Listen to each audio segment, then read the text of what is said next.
Man, we back in the house again. Welcome back with your boy, the one and only Coach Tony. Season 3, episode 318, as we continue to give you quarter by quarter of sports information. And tonight is no different. We've got yet another guest that's going to be a complete knockout tonight on the show.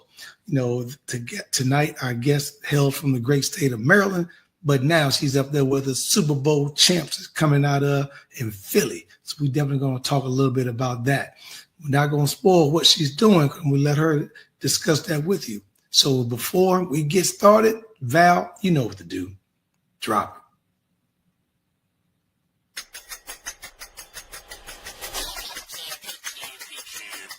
It's the Pull Up Podcast. It's the Pull Up Podcast. It's the Pull Up Podcast. Pull up, pull up. It's the Pull Up Podcast. It's the Pull Up Podcast. It's the Pull Up Podcast. Pull up, pull up.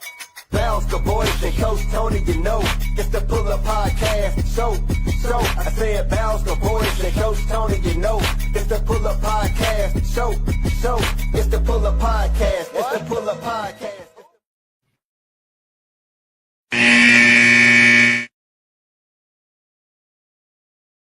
Man, welcome back to the Pull Up Podcast show with your main man, the one and only Coach Tony.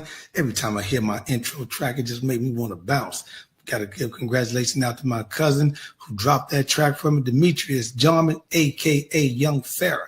We're going to check in tonight.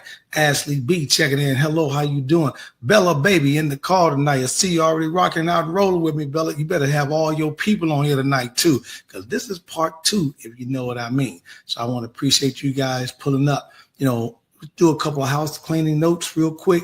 Make sure you like the show, share with your friends, make sure they share with their friends, but more importantly, subscribe to this show. That's how we continue to build our great audience, people like yourself.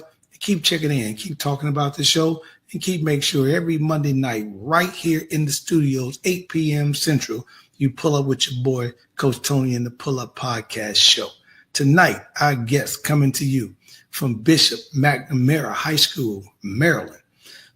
Basketball standout, but I'm going to tell you something else she did, but I'm going to let her tell you that because it's a secret, because she went on to do a little something bigger than basketball in that particular sport, you know, and it was great. Stellar coach, career, ridiculous. 550, 600% winning percentage. I got to take a couple of notes from her and find out, and she's currently right now the current coach at Temple University.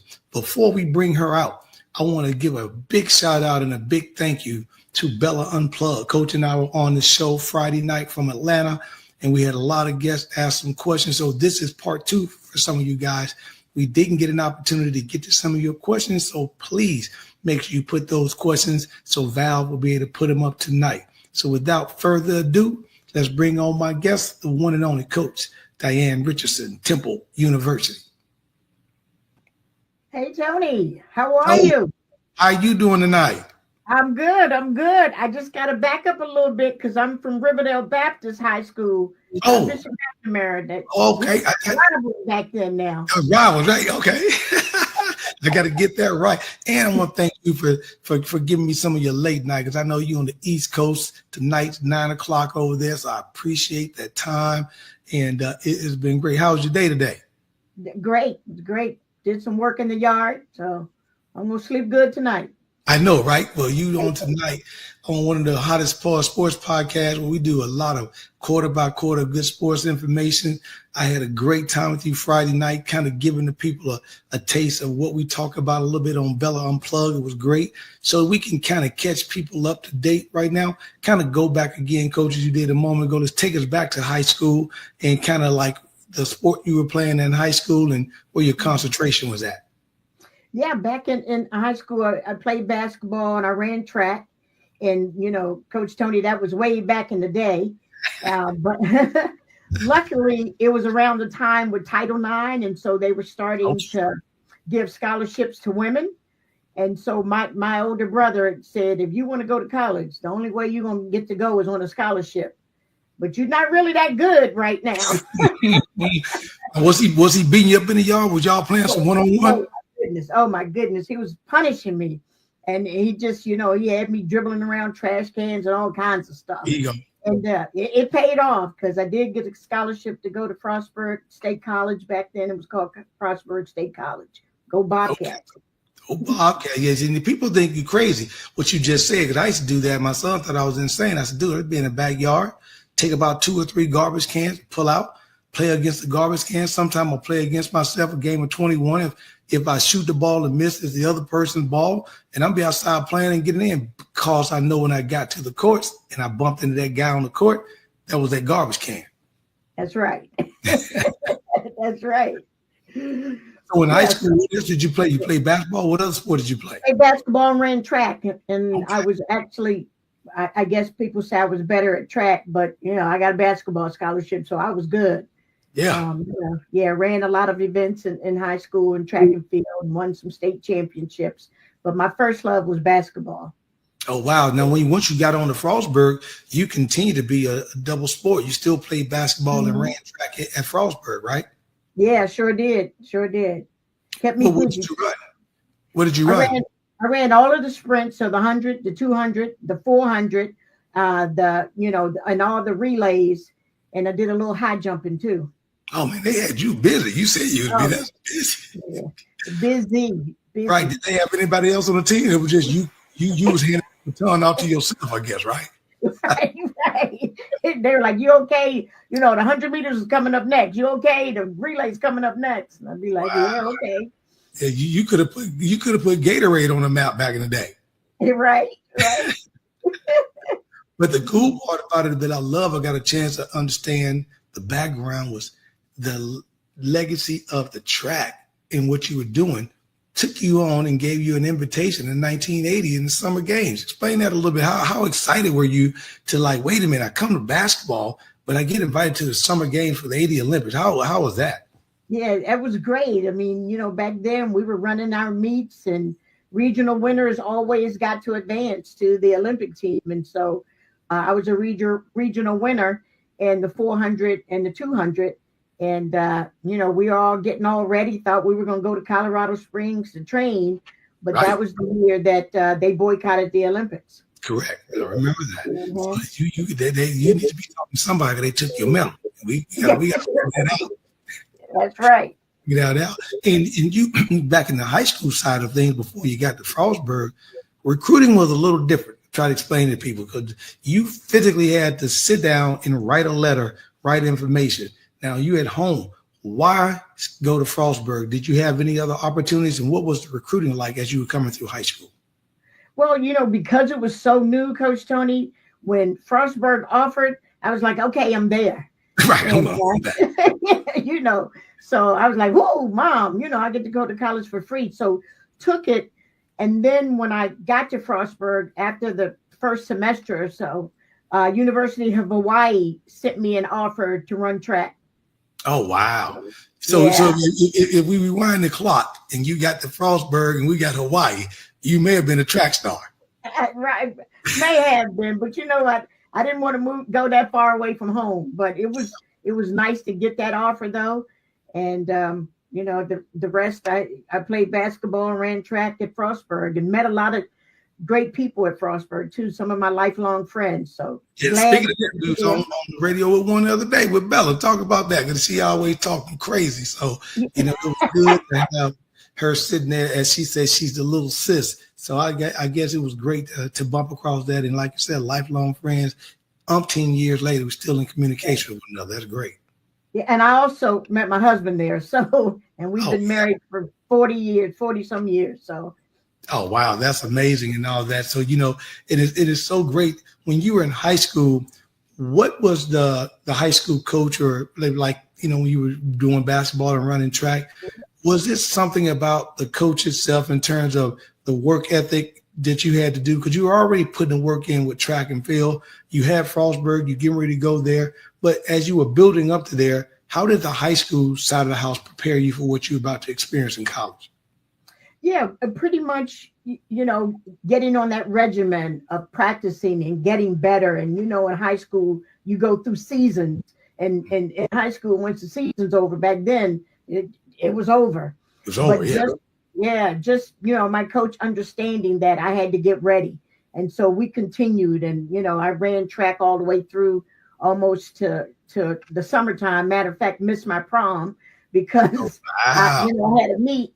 But just getting ready to go to college and be an athlete. But number two, to go to college, coming from a neighborhood that I came from where most people didn't go to college.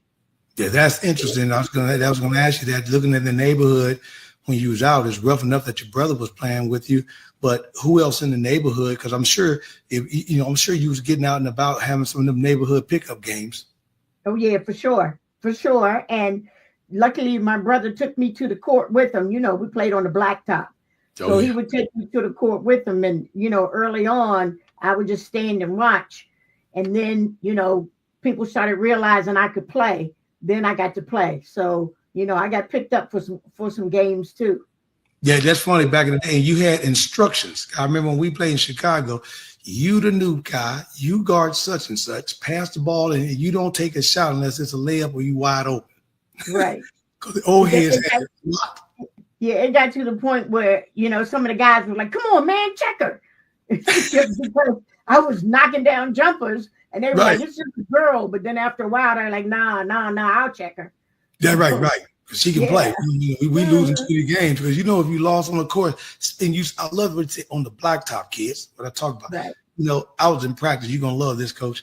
In practice last summer, and something happened at the gym, and they happen to have a court outside the gym. So I told the kids, we'll just go outside and practice. Nashville, 90 degrees, and the street lights come on. We before it gets too dark, we'll go out. Mm-hmm. These kids looked at me, coach, and said, "Coach, I don't have no shoes for outside." I'm like, "What are you wearing?" Yeah. Oh I didn't know you bought shoes for outside and shoes in the gym. Yeah. I know. They just don't know. And you get fouled and knocked down, you get some skin knees and all of that. Exactly right. Again, the old coaches tell some of the new kids nowadays, let me see your elbows, let me see your knees. You ain't got them scars and scrapes, that means you ain't playing hard. Right. It's crazy because one of my assistant coaches posted something on social media and it was me instructing her. And she said, I'm in the gym with the GOAT, and I was instructing her and I had on shorts and I looked at my knees and I said, oh my gosh. Oh, you posted that, all the scars, Coach Tony, all the scars, the knees, they look whack. Hey, you done went through the battle. We got Chief 24 Beast checking in and said, what's up? What's good? We got keep checking in tonight. We got Coach Diane Richardson on the block with us tonight. She done pulled up on the podcast as we talking a little bit about basketball and how it was. Now, Coach, we get to Frostburg State. Now you step on that campus. You're a freshman all over again. You ain't the big gate in the house. So how did you were able to kind of come in through the door? You knew you ran track and field. You knew that was going to be your spring sport. But basketball is for a lot of people that don't know, it's the longest sport, in the school. It starts basically in the fall semester and goes into winter. And and if you competing pretty good, you almost in the spring if you can make the postseason with the NCAA tournament. So, knowing that season was going to be long, how were you preparing yourself as you walk through the doors? Just getting in the gym, playing pickup with the guys, getting myself ready to get ready for the season to start. I knew I wanted to play, so I had to be really, really good. And I got to tell you, I thought I was Kobe and Shaq rolled into one. I thought that. As a freshman, I thought this was going to be it. Right. Got a wake-up experience, though, from my coach. And when you came in on that wake-up experience, you thought you was going to walk through the door and be all one, be one, and then she was like, no? Well, I tell you what happened and sticks with me. So I'm on the court. I got the ball. I'm doing all of my and-one mixtape moves. Mixtapes, right? I was all these moves, Tony. I was in the backcourt and just funning. And all of a sudden the whistle blows and I'm like, yeah, she fouled me. And it was my coach subbing me because she said, she pulled me out and she said, that's the goal is that way. If you're not working toward that goal, you're wasting your time. And she took me out, didn't play me the rest of the game. And I use that analogy in my life now. If you're not working toward the goal, you're wasting your time. Oh, that's amazing. That is hilarious. I almost had something similar to that in high school. My coach, I came in with a big head that transferred, came in school, thought I was it. I was playing. I was a captain early on as freshman and sophomore. The guys didn't like it. And I'm boasting about it, coach. I mean, I'm boasting about it. Like, hey, man, you an upperclassman, man. I'm da-da-da-da. So he overheard me.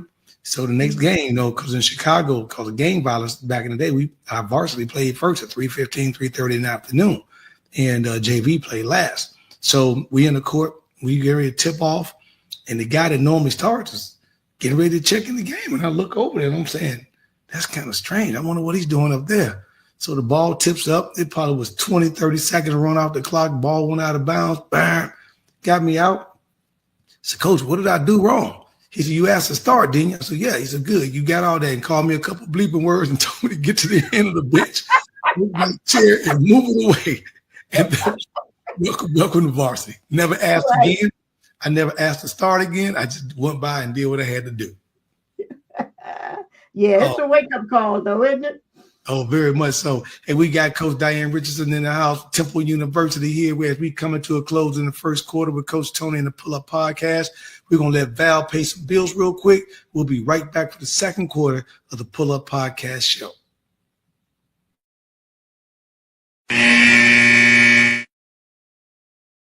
Are you a small business owner looking to grow? Introducing the KeySpot mobile app. I'm Cynthia McAllister, owner of the IT company Quality SAP. Since 2016, we have been supporting small businesses and help them promote and share their businesses, services, and events across the country. KeySpot is more than just an app. We are a network providing community. KeySpot, connecting communities and supporting small businesses.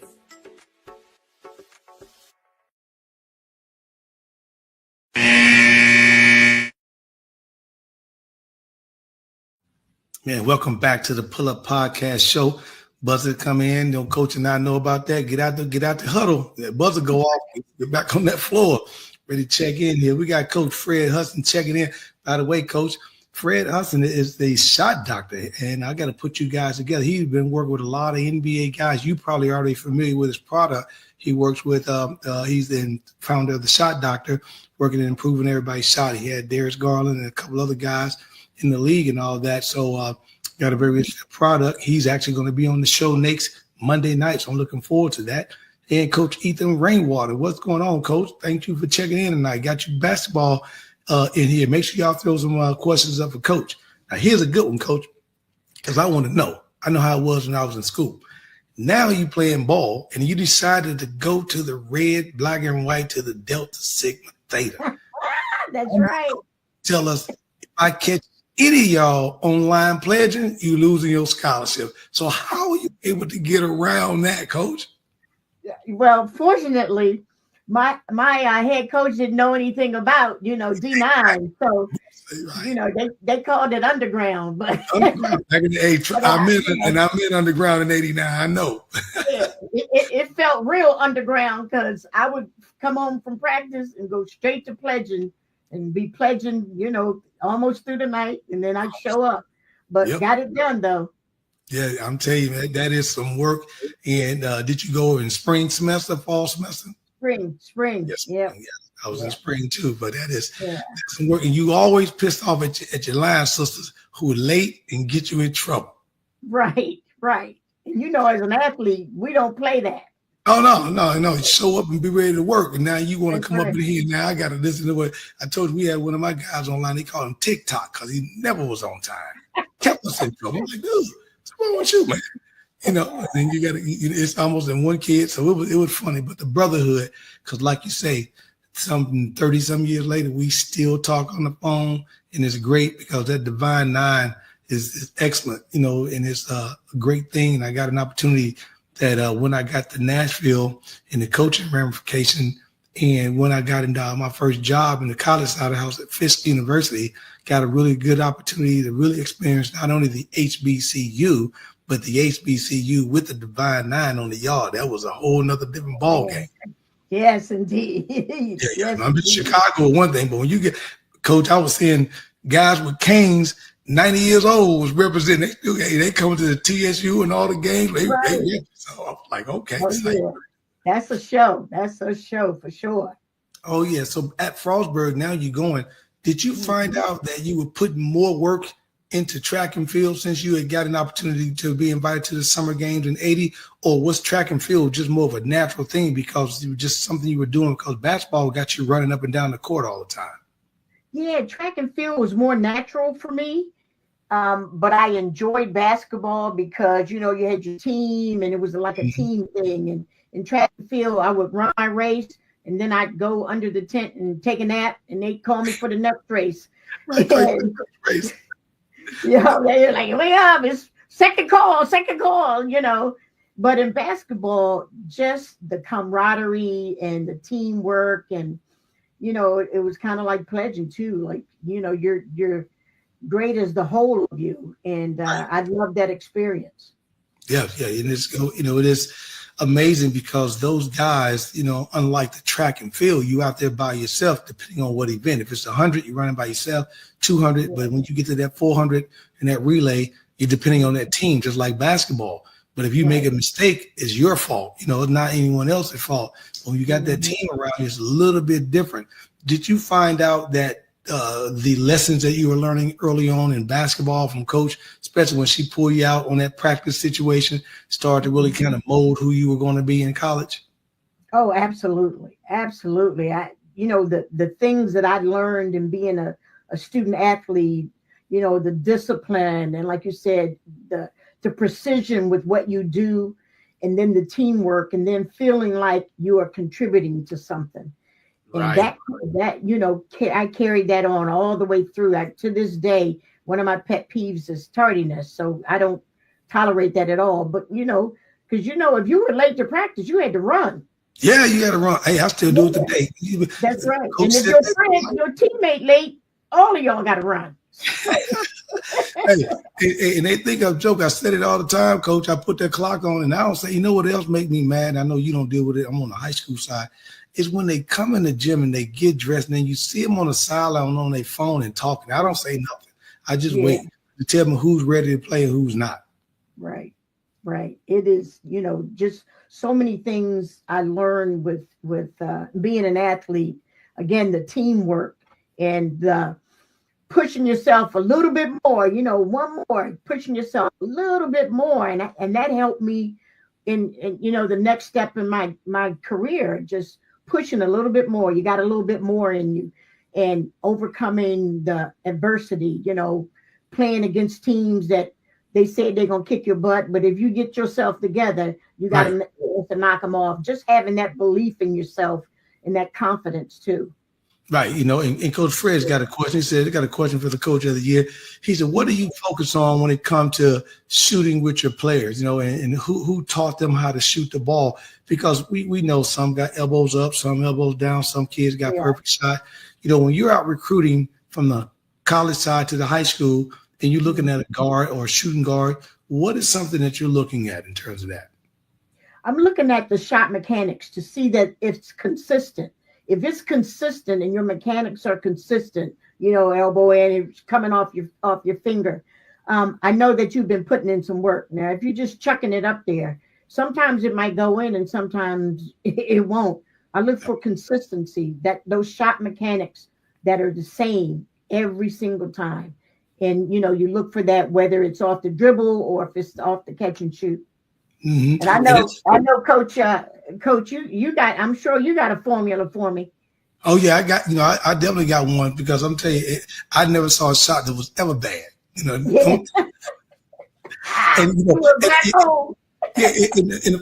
the funny part about it was, Coach, what you just said, because we grew up at that time, right, when the Lakers was getting ready to get hot in '82, and Jamal Silk Wilt, he had a wind up. Yeah. But when it came across his head, his release was right on point. So as you say, don't change the shot if the mechanics are there, and that's what you do. As long as that release point is there and it's going in, keep it like it is, Right. And Coach Smith said, as you were winning some of your championships as a coach, and as you started to get into it, and we'll get more into that down the road, but which one of those championships did you enjoy the most, the CAA or the AAC? I think the CAA, because it was my second year as a head coach ever. I mean, for college. So we came in, first year was a bus, because you get the kids that are already there, Gotta and get them out, weed them out. you got to weed them out, and then you got to get them used to you. And then the second year we won the tournament, and the school had never won the tournament in the history. So that one was pretty special for me. Oh, that's awesome. I kind of know how you feel there. We'll talk a little bit about AAU in a moment. That's the same thing. I won too. The second one was good, but in my heart, I knew it was more for the kids, because that first one was like unbelievable, because I had never been to that pinnacle. And it was like, wow, it was amazing. And to see everything in the reaction, it was absolutely awesome. When you were there, now you graduate, you already get out of there. Did you have that opportunity to get a look at? Because people don't understand, the WNBA didn't come to the late 90s. So we're talking about the early 80s. At that time, we did have a women's basketball league, but they weren't really playing money. You still had to kind of go overseas. So when you got to come out, Coach, what was your next step? What were you thinking right then and there? Well, to be honest with you, Coach Tony, I was trying to make some money and getting a job. Okay. It was few and far between back then. And I knew I wanted to get out and help my family. So I jumped out both feet into getting a job and, worked my way through. And that's another story. Just, coming out of college, you think, okay, I got this degree. But depending on where you are, sometimes you got to start and then you got to build your way up. And I think that's what happened with me. So, I really smart in school. I thought I'd jump out and get this great job, and I didn't. And but I had to work my way up. The same thing with athletics. You may not be starting first, right, but you got to show the coach you good. So you get that starting position, and that's what I did. And speaking of what you did, then you jumped out and jumped into a wonderful, successful business career. Talk to us a little bit about that. So you walk off that stage, you get that degree, you say, something, obviously there's no WNBA here, no women basketball, I'm not going overseas. And you say, I'm going to use everything I got at Frostburg to become a business person. Tell us a little bit about the career. Yeah, so I started out and I went into banking, and I started because I had worked as a teller for a little bit. So I started back again working as a teller, kind of worked my way up. But I tell you, Coach Tony, something happened in my life that really changed my outlook on everything. And so I was working in the bank, and I was working my way up, working hard, working my way up. And I was assistant branch manager. And then I got pregnant and I had a child. My husband and I, both scholarship athletes, really athletic. And my first child was born with cerebral palsy. Oh. And so, you got two athletes, and we didn't know what was wrong with her at first until, she wasn't turning over, wasn't doing a lot of things. And they diagnosed her with cerebral palsy, and they said, she's going to be like a vegetable the rest of her life. She is not going to talk or walk or eat regular food or understand what you say, none of that. And, through a lot of prayer, they said that we should put her in a state home and forget about her because she would just cause heartache. Wow. And a lot of prayer. And, my husband said, he said, honey, we have her because we are better able to take care of her than maybe a teenage kid, an unwed mother. And so I knew that I needed to earn some extra money to pay for her therapy sessions. And so I got a job selling annuities part-time, and I did that at night. And I got so good at it and got really, great at it. And so I ended up quitting my job at the bank and started an investment firm, and speaking and talking to people across the country about the value of saving money and putting money aside now so that they could live later. And I was really successful in that, and then built a company. I had like 2,500 employees. So I was really blessed with that. My daughter now, not only does she walk, she ran in the Special Olympics. She can out-eat her brothers. So she's been an inspiration to us, and just seeing her persevere and push through things. And she took her first steps at 7.5 and then ran in the Special Olympics at 12. So that to me has been great for me and my husband and my sons. And that's how I started. And I had a successful business and was a CEO for about 20 years. Man, I tell you, the coach is dropping some nuggets. That is amazing because of most people, coach would have just, went the other direction. They would have just, hey, I'm going to do this and do that. And I'm going to sit here, listen to what the doctors say. But, we get that. We fight a lot, especially a lot of our black families. We know how to fight. We're going to fight it. You're going to tell us what we're going to do. We're not going to settle for that answer. We're going to make sure that answer that you said is what it's supposed to be. Hey, we're going to take a quick break. It's halftime right now. Take these two teams in there because I know coach like me, I don't like to lose. We'll be right back on the other side for the third quarter. Val, pay some bills. We'll be back on the Pull Up Podcast show.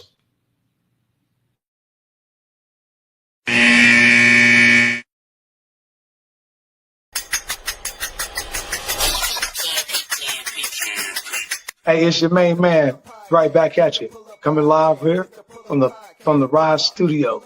And it's your guy talking about what? Pull Up Podcast Show. What is the Pull Up Podcast Show? It's a brand new podcast hitting your airways nationwide. I'm talking everything on sports, from baseball, basketball, hockey, and then I tell you, we're going to have a lot of fun.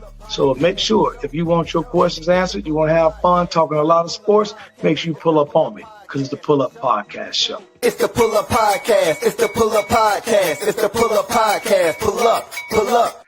Also, for those that want to learn a little bit more about this right here, oh yeah. That right there, that's the Rise, NIL, talking name, image, and likeness. Those having opportunities to get paid, you want to tune in to it. Sports show, let's go. It's the Pull Up Podcast show. It's the Pull Up Podcast. It's the Pull Up Podcast. It's the Pull Up Podcast. Pull up. It's the Pull Up Podcast. It's the Pull Up Podcast. It's the Pull Up Podcast. Pull up. Let's go.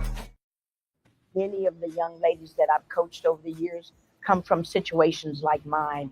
And I'd like to be a mentor to them because I've gone through a lot of the things they've gone to and probably more. And it's crucial that I let them know that, I've been through some of those same things and I've overcome those. And I've used basketball and athletics to help me overcome those things. And, sometimes I joke with them and say, you think that this is new and I don't know, but I probably invented some of those things. So, just being able to relate to them that, if I could do it, so can.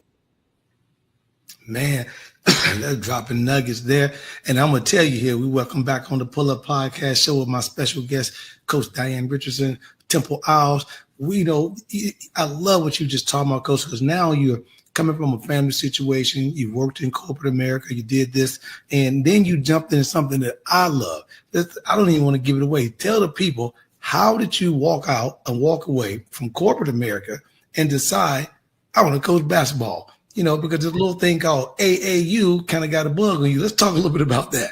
That's right, Coach Tony. So my husband and I, we had a successful company. So we wanted to give young ladies the same opportunity. He of course, came from a neighborhood where they played on the blacktop too. And so we wanted to give those opportunities to some other young ladies. So we started donating money to AAU programs to get them up and running. And we would go to practices and I said, wow, I remember these days. Yeah. Let's take a team. And, as I said, in AAU, you got the A team, the monsters, the right. B team, the C team, and it goes down, right? We took the 14 and under F team. they just gave y'all a team with something to do. Right. I think we were babysitting some kids or something. But it was such a great experience, though, Coach Tony, just loving on those kids and getting them to have confidence in themselves and, just feeling like we did when we were coming through. And I tell you, by the end of the summer, we started winning. We were winning some games and, that bug, it got me. Yeah, that bug will hit you. And Coach Ty, he said, what's more important, when you were in that AAU arena, when you're looking at these kids, you're trying to do something, especially from a college coach's perspective, is it recruiting a kid with motors, leadership, or the ability to score the ball? I like them to have motors because it's tough coaching energy. Right. And I'd like for them to have the motors. If they don't have the skill, we can teach skill. Correct. But it's hard to teach energy in a motor. So we look for those kids that want to do it. They may not have the skill. And then being a mentor and the staff around me and all that, we teach them how to become leaders. And it's in a way that they don't think that we're making them become leaders. They start to become leaders based on what they're learning and what they're doing on the team. Yeah, and I'm surprised, Ty, you put that question in there because you know me. You know, his son played for me. He left the one most important thing. I can care less about the score, and I'm gonna teach the leadership, like you said, motor. But if you can't defend, then you can't play for me. So I'm all about defense. You know, I can get you out on the floor. I got a kid that can't put the ball in the hole. I got kids that can do that. But if you can go out there and stop somebody for me, then, you know, you're going to be able to stop somebody. And Coach Jason, we're going to pull up on practice range so we can get some of them Philly cheesesteaks. I already talked about that. That's right. We got them for sure. Oh, man. We already got that rolling. And then the funny part about it is we're going to take that a step further. So now you get the AAU. So now you got the bug. Now you there. And then everything is going very well in all of that. And then what's the next step that you end up saying, you know something? I think I want to do this, because I think you had a nice sit down conversation with your husband and say, you know, honey, I think this is what I want to do. Now we're talking about, and let's get this straight, everybody. And she's going to college. She's done some things, had an opportunity to do the Olympics and the summer game, came back, had to take care of the family. We're talking about 25 years later. Now, Coach decided to go coach. And how old were you at this time when you made that decision, Coach? I was in my 50s, Coach. I was in my 50s. And I decided to walk away. And my husband and I were really conscientious about getting opportunities for scholarships for these young ladies. And when we put them we rent vans and take them all up and down the East Coast and let them show off in front of people. And then I was asked to coach a private school. And I did that part-time. And then, you know, all of our kids got scholarships and we won some national championships. And I sat down with my husband and I said, I'm loving this. And thank goodness he's one of those understanding spouses, and he played too. Right. He said, if this is what you want to do, honey, then you got my support. Go right ahead. And he's been supportive ever since then. Wow. And then you had a special situation for a special young lady that you had an opportunity to really just pour something into, and, you know, that someone brought in your table. Talk to us a little bit about who she was. Yeah. Jonquel Jones. Y'all see her on your TVs a couple times a week. She was an MVP, the most improved. She's won all the WNBA awards. Well, when she was 12 years old, she was living in the Bahamas. And at that point, I was coaching at the high school, Riverdale Baptist. And there was another student from the Bahamas there that was on the team. And she was just there as an exchange student. So I was like, girl, you could get a scholarship. Why don't you come to the basketball team? We'll teach you how to play. And she ended up getting a scholarship to A&T, North Carolina A&T. And then probably 5 or 6 years later, she called me and said, Coach, there's this kid in the Bahamas that wants to come to the U.S. and do like I did. So I called her up. She gave me the number. I called her. I talked to her. And then I talked to her mom. And I said, well, you know, you're welcome to come and you can, you know, try out. But the tuition at our school was $10,000. Right. And then you have to be sponsored with your visa and all of that other stuff. And we'd have to find you a host home and all of that. And her mom said, well, we don't have any money. And so nice kid, real manners, 12 years old. Yes, ma'am, everything. So I would call her back a couple months later, checking on how she was doing in school and just keeping in touch with her mom. And then maybe about 6 months later, I went to my husband and I said, this kid, she needs a chance. And here I am with that honey again. Honey, how about if we sponsor her visa, pay for her tuition, and let her live with us? And he said, if that's what God is filling you to do. So we bought them over. Her mom and her father came over, and they actually stayed in our house with us for 2 weeks. And at that point, she was 13, and her mother said, it feels like this is the best place for her. And I see that you take care of your family well, and we want to do the paperwork for you to be able to raise Jonquel. And so at the age of 13, we welcomed to her home, into our home, did the paperwork, and raised her from there. And she played for my high school team. And she heard my voice in her ear all the time. Those rides home, I don't care if you the coach's daughter, you got to earn it. She heard that all the time. But she worked so hard. She worked hard. And then luckily, I coached her in high school. She became an All-American in high school. And then luckily, I got to coach her in college when I went to George Washington University. She transferred from Clemson to George Washington University, became an All-American there. And now she's in the league and last year's finals MVP. Yeah, last year my TV was broken because I had it all the way up. That. And by the way, for you guys are listening, if you don't know, she played for the New York Liberty, right next to Breonna Stewart and my girl Icy Anescu, who's shooting them three like Steph Curry and all that. So it's absolutely just wonderful. And she's had a stellar career. And I really think she's still on the upswing because to me, watching her play, Coach, she is I love what she's done because at her height, her position, her physicality, they could easily throw her in the post.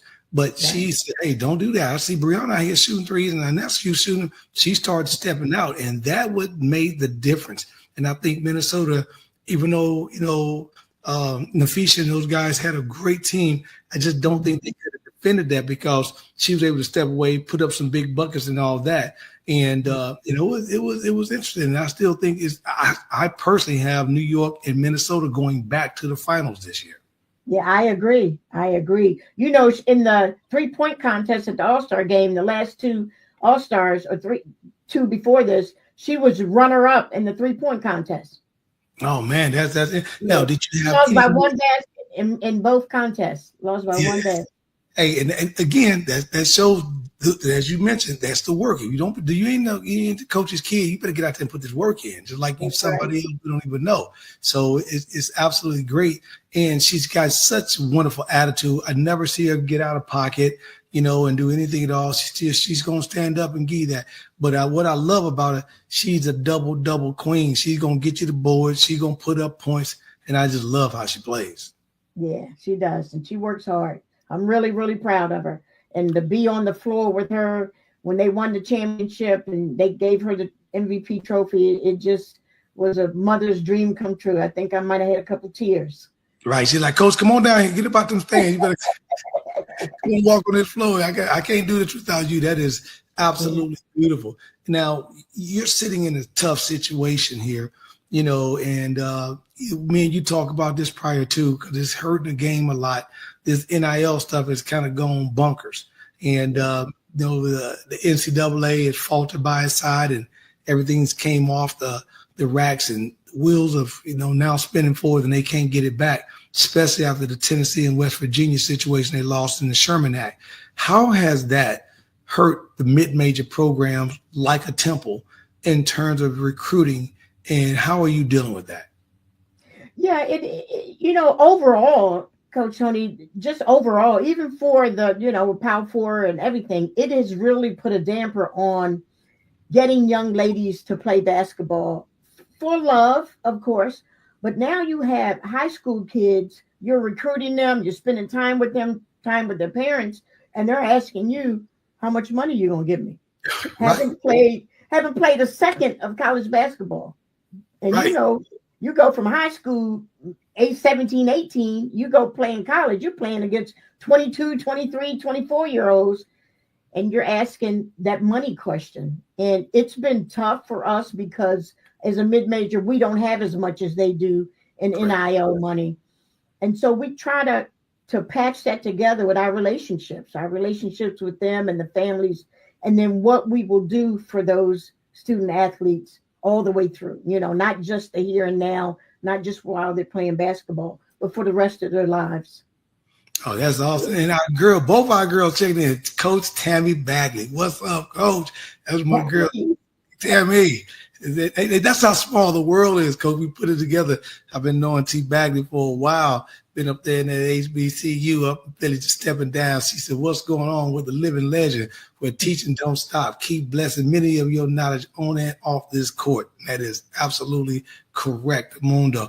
And I got a chance to get in touch with Coach Bagley years ago when I was actually at Fisk and kept in touch up at Cheney. doing her thing. So I just love it, and it's been a blessing, and this even though it's a big arena on the BCA side of the house, the Black College Coaches is just small arena and getting in. It's great having the relationships with people and then to see some of these coaches go and do some major things.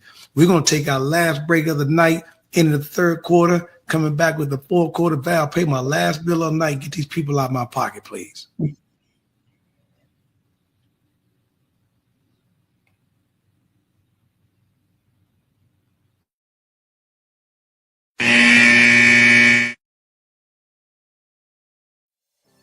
I've always thought about how my mom has supported me in any creative endeavor. How beautiful was it for your mom to be the superhero in your life and show up in your creative ventures with this book? People ask her to sign the book more than they ask me to sign the book. Sometimes I step to the side, I take their picture.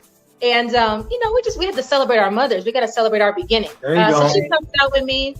Every event, she is there. Even when I tell her she does not need to come, she will show up in the parking lot. And I'm like, oh, okay, you coming? Okay. I'm like, all right. Right. And she got a bottle of wine in her hand. What in the world? Why are you giving her alcohol? No, I'm just saying. She showed up in the parking lot. She got a bottle of wine, nice wine. She's going to set it down. She ready for the show, Val. You know what I'm saying? Because the funny part about it is, CJ, I've actually talked to Val. I thought about, writing a book myself called My Man's in Them. But, I love it. and look at Val. My man's in them. My man's in them. But you got to read the book. You got to read the book. But it's a play. CJ, I apologize because Val should have dropped some old Dub C so you could have came out crip walking. You know what I'm saying? I'm not flamed up right now. I got to hold on. Trying to get me shot.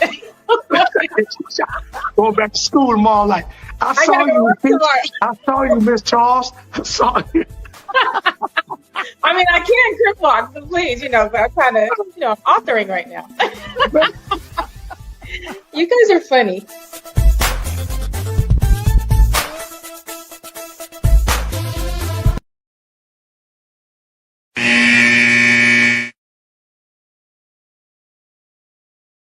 Man, as we bring it down the stretch with your boy, the one and only Coach Tony in the Pull Up Podcast Show.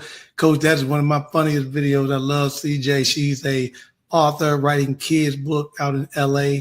And speaking of that, I'm hoping everybody in the Los Angeles area is okay. I know we've seen those brush fires and kicked up. So hopefully all that is put out and that's going very well. Let's get back in here as we were talking with Coach a little bit about the recruiting piece and that side of the house. Basketball now, Coach, is a 365 around the globe, right? And even on your off season, you're still doing something basketball related. You're getting out to tournaments, you're doing different things. And, how do you plan that? Do you sit up and say, okay, here are the tournaments on the East Coast, here's a major tournament in the country? Because I know how we look at it, on the girls' side of the house, Run for the Roses, the Under Armour event, the EYBL in Chicago, that you just came back from all of them. How do you try to, schedule everything in a systematic way that you get the bang for your buck? Yeah, well, we sit down as a staff and we've got to plan it out. The NCAA has those recruiting days where we're allowed to be out recruiting. And they put out the list on the NCAA website of all the tournaments and the cost and the dates and all of that. And we plan ahead, knowing, which coaches are going to go where. And as a head coach, I have to go everywhere because I've got to see what they see. Correct. And so my schedule is a lot different from theirs. So I may be in one tournament one day, and then I'm flying to the next one to see where one of my assistants are to, see who they're seeing. But you're right, it is 365 days and around the clock. And the NCAA has what they're calling a coach's shutdown, which happens to be this week. Yeah. So, you got your life balance, work-life balance, but we're still not actively recruiting, but believe me, we're thinking and trying to figure out what our roster management is and all of that too. Yeah, that's good. And young Coach Ethan, this is my kid, came up, played middle school ball. I've been a great mentor to him. I've been, really love how the kid went on down to Bryan College here in Tennessee, and now he's out coaching at Bluefield down in West Virginia, doing his thing right now, and he's in it. And as a young coach and getting ready to step on the sideline for the first time, you know, in a real good coaching capacity, he says, as a new coach in this coaching circle, that he would love to know what's the biggest difference that you've seen between the men and women's game. I think, and it's one of my focuses, I think girls play good when they feel good. Boys feel good when they play good. Okay. So that's the difference, you know, and with women, it's kind of a confidence. You got to get their confidence up first to, you know, to get them to have a little bit dog in them, where the guys, they have the dog in them first. They might not have the skill, but they a dog. So you got to be able to understand how to balance that, you know, balance that with girls. Mm-hmm. And then we talked, and Coach Jay asked earlier about the CAA and AAC awards, but tell them about this other little award you just won that brought out the likes of Jim Brown. It was they named a community service award after me and an award after James Brown. And so we are both the inaugural award winners, and they've named these awards after us. And spending time with JB was awesome, but it was also awesome to get that award too. It just shows how much work I'm doing in the communities and mentoring and all of that. And both JB and I got recognized by the governors and the mayor of DC and all that for the work that we've done. Right. That is awesome. And DC is going through his own things right now. And, you know, and that's great to have you guys in there and just great mentors back to the neighborhood, men and women's side of the house. You know, on the coaching side of the house, you spent about 11 years or so as an assistant. Then you got that one big kickstart at Towson, you know, and then it kickstarted everything else. How did you feel when you're now going from doing this as an assistant and hopefully you get a question to now standing up telling them what to do? How was that feeling? Well, you know, I did just spend time as an assistant, you know, learning a lot of things and trying to learn as much as I could so that when I did become a head coach, I could take a little bit of this, a little bit of that. And I've been an assistant under some dynamic coaches, you know, Mike Carey at West Virginia, Brenda Freeze at Maryland, you know, Jonathan Sippis at GW. So I learned a lot from them. And thank goodness I don't have to do scouts, though. That's scout work. Woo! Woo! But as a head coach, they bring the scouts to me, which is good. Yeah. And that's on my side. That's why I'm gonna get on the bench with you. That's my piece. I'm the scout. I get out. People always, you know, I tell the guys, man, I can walk in gyms here without even ID. Most of them know me because I'm in the gyms all the time, you know. Yeah. And some of the kids will say, man, I thought you was a head coach. I never seen a head coach. You use it here. So, you know, it's amazing just relationships and stuff that you build. You know, looking at your legacy as you get finished with everything. What would Coach Diane Richardson want to be known when she says, I am lifting everything up, I am giving it all back, and I'm done. It's my last game. What is your legacy? I think I wanted to be inspiration, Tony, just inspiring others to do the best that they can do and whatever it is they want to do. And I've been successful in the business side and in the coaching side, and whatever people want to be, hopefully I can inspire them to do that. Oh, that's all. And I love the comment you made Friday that, hey, you know, this is real. I'm going to have to get you to put it in your words because I'm going to make these listeners tonight understand it. But hey, like in the corporate America, you said, and you have to tell the kids, this is a business. You know, I understand what you want to do, but this is business. I ain't nothing personal. I ain't mad at you. But just like I'm trying to win in the corporate world, I got to win here in this same thing. Mm-hmm. And we have that printed in our practice gym. We're in the business of building champions. Nothing personal, strictly business. I like that. If you don't understand strictly business, you better go back and get another business because it ain't around here. So that's good. You know, and then you looking at, you know, do you have a set philosophy? So when these kids come through the door and, you know, I know everyone's got taglines on the wall and in the locker room and stuff like that. But when you sit down with these kids and all that, do you have a pretty much a philosophy that you go to that they need to understand? Well, my mantra is confidence controls performance. And we wear these bracelets that say confidence controls performance. I want you to be confident. Be confident in what you do. And I don't And during the game, I never tell one of my players don't shoot because I know they've been in the gym hour after hour after hour working on that shot. So I want them to have confidence. Confidence controls performance, whether you're in the classroom or on the court. Man, that's awesome. And looking at this team you guys got this year, how do you guys look this year coming up? I think we're going to be pretty good. We got a lot of depth, and I'm looking for a championship. Oh, I like that. I like that. Do you have any particular kids on there that you know that's working hard? You want to give them a quick shout out? You know, that they keep it in the gym, is going to keep you there? Yeah. We got a kid, Jalisa Molina from the Netherlands. We got her from the Netherlands. I had to go to Amsterdam to get her. Wow. But she was not aware of her talent, and man, she's a beast now. So, what position is she at, Coach? She plays a stretch 4. Stretch 4. Okay, I like that. Yeah. So she can get to the rim. She can do a lot of things. When I recruited her out of high school, I told her father, I said, I can make your kid a pro. And right now, she's headed in that direction. And she's only going to be a junior. She's going to be a junior. Wow. So, I'm going to put my eyes on her. Ain't that funny how we renamed stuff Stretch 4, Big 5, Step Out there? Right. You didn't get none of that back in the 80s. You better get down there and post up and ask for the ball. Talking about the Stretch 4. Right. Get your butt in the paint, right? You better stretch your arms out and catch the ball is what you better do. So That's right. Oh, that's good. And I know Val was just showing that clip of the young girl, the point guard. You got a tough point guard that's going to be able to get her the ball? Oh, yeah, absolutely. She does well. And she's going to be a junior as well. Oh, man, you're going to have a young team still pretty good. Yeah. Who's going to be your toughest opponent in the conference this year, you thinking? South Florida, University of South Florida. We bump heads every year. Oh, wow.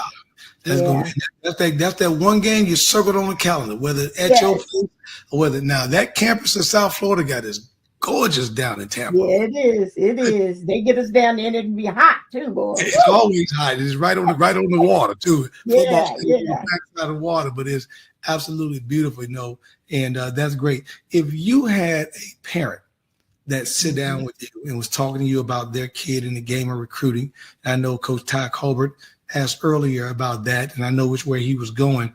What would be some of the advice or some of the obstacles to tell them that they need to, 1, sit down and look for, and 2, make sure they watch out for? Because you and I already know, Coach, we talked about this on Friday. For those that don't understand, there's a little thing in the college ball now called the portal that wasn't there, that these kids got to deal with. That makes it very difficult for coaches like ourselves to go in and get these kids. I physically had coaches tell me, Coach Richardson, I am not looking at a high school kid until I clear out the portal, because there may be a kid in there that don't like where they're at right now, say at a Duke or at a Carolina, and I get them to slip to this mid-major. That's a come up, and then I can get in their ear and let them know, girl, you got 1 year. If you're going to screw up, I'm going to have you out of here. And sometimes that 1 year and that one kid could be all the difference. How do you look at that? And it's so important, especially for high school girls and their parents, to understand there are a lot of coaches that only recruit from the portal because they know they can get somebody with a year or 2 years experience to come in here and play, and then they can redo that every year. But with a high schooler, our commitment is 4 years. We want you to stay there for 4 years. And so if I'm looking at you, I'll expect you to stay 4 years. And you may not, but I am going to commit 4 years to you to get done what I think you want to get done. Don't get it twisted, though, y'all. Don't, just lollygag, just listen and collect offers, because some of those offers might dry up as soon as that portal opens. Yep. And so if you've got a place that you think you want to play and they're offering you a scholarship, don't try to hold on and wait for Gino or Emma to call you. Right. You may not get a call. So especially for mid-majors, if you can get an opportunity to do that, I would say do it, because there's so many other people that are in the portal. Yep, and I tell them all the time, Coach, if you think you that good and you WNBA ready, then go to the mid-major and kill and stand out, and then transfer to the major. So if you don't look at it in reverse, don't look at it as I'm going to jump up here to Duke and try to play or go to UConn or try to go to UT or Georgia and sit on that bench. And sit on the bench. Deep on that bench, like 9 or 10. when you Right. could have And been I at that. tell them, you can't get in the WNBA without numbers. So Correct. you got to go somewhere where you can get numbers, where you can Right. play and get Yep. you some stats. Yeah, get you, because at the next level in the pros, if you can play, they're gonna find you. That's right. They're gonna That's find right. you. Coach, Yeah. do you have any parting word for everybody? Tell them how they can reach out to you and how they can follow Temple Owls basketball this year. Let them know a little bit how they can do that. Yeah, hopefully you all follow us. It's Temple University's Owl Sports. We're the Temple Owls, OWLS Sports.com. You can reach me on social media platforms at Coach Diane Rich, Instagram, X, all of that. If you're an aspiring coach, shoot me an email at drichardson@temple.edu. I can discuss whatever it is you want. If you're in the Philly area, all of my practices are open practices. You can come in, you can sit down, and you can bring your team. Okay, you guys heard it right here, because I'm gonna be taking some trips with Coach, and she moves around the country. My sister's down in Florida, so I may end up at that South Florida game. And I told you my girl Spencer Jennings down there anyway, so you know. That's right.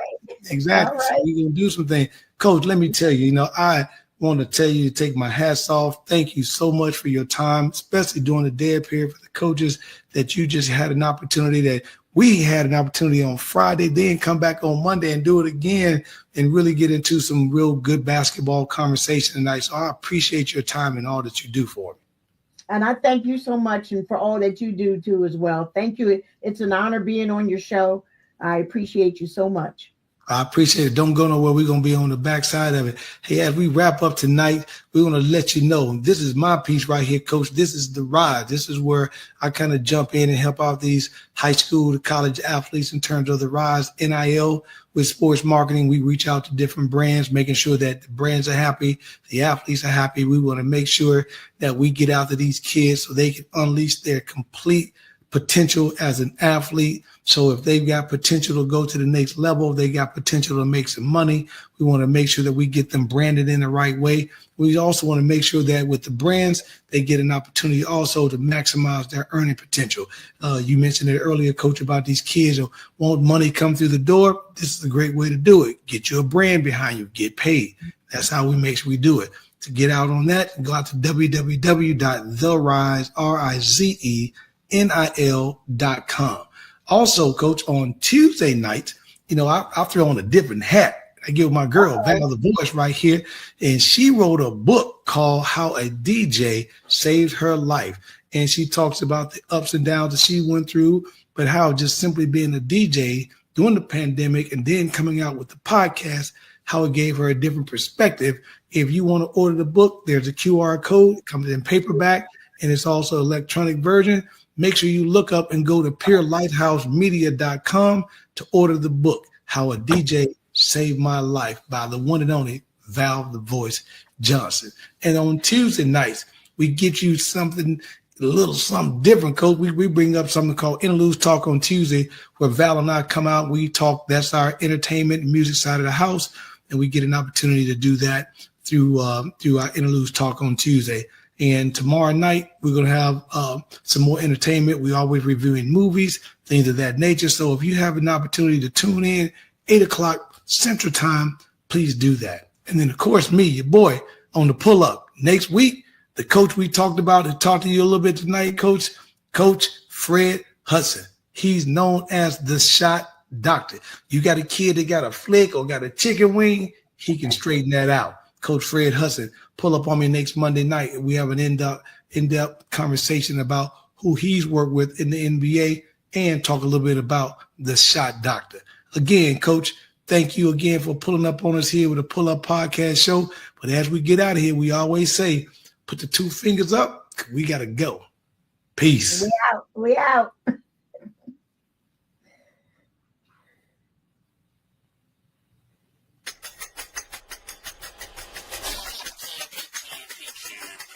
It's the Pull-Up Podcast. It's the Pull-Up Podcast. It's the Pull-Up Podcast. Pull up, pull up. It's the Pull-Up Podcast. It's the Pull-Up Podcast. It's the Pull-Up Podcast. Pull up, pull up.